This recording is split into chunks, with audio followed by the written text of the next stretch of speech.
Grocery time. Nasa SM kami with my mom. Oh, look at that, guys. Di ba? Nag-iisip ko anong bibili na nung magandang bilhin. Naisip kong mag-grocery or bumili ng something na makakain kasi wala tayong makukot dito sa bahay. No, I'm just kidding.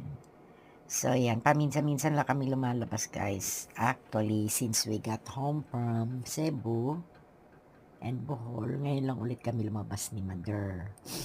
So, yan. Samahan natin si Mother. Mas marami siyang binili. Siyempre, konti lang ang binili ko.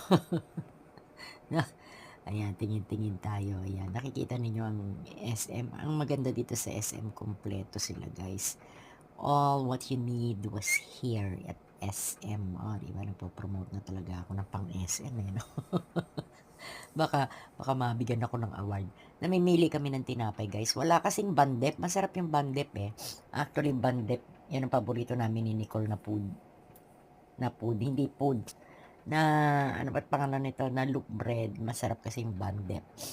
At hindi lang bread ang tinitinda ng bandep. Meron din silang pastel.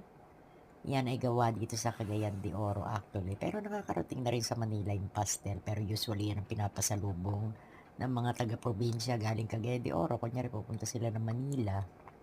Magdadala sila ng pastel.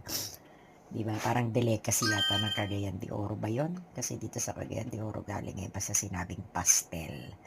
Okay, so yan, palibot-libot muna kami ni mama niyan, konti. Medyo sinordcut ko na lang itong aming grocery, Actually, mahaba itong video na ito eh. So, namili pa ako ng maleta, etc. Di ba, bumili ako actually ng luggage na maliit. Kasi syempre, malay niyo, magbabakasyon ulit tayo. Nagbakasyon na kami this year sa Baguio. And then, next stop namin ay Bohol at Cebu. So, ano kaya ang ating next stop? Saan naman kaya tayo papunta? Di ba, pupunta naman kaya tayo ng Palawan or either Boracay o saan kaya? Tagaytay, di ba? Saan ang next vacation? So, yan, naghahanap kami ng palaman. Anong palaman? Anong masarap na ipalaman? Kasi, di ba, may tinapay tayo. So, easy peasy. Ayan, tumingin ako ng palaman dito yung chicken. Chicken, ayan. Actually, that is not chicken. That is sandwich spread pala yung aking nakuha. So, yan. Enjoy. Have a great day, guys. Happy Friday, everyone.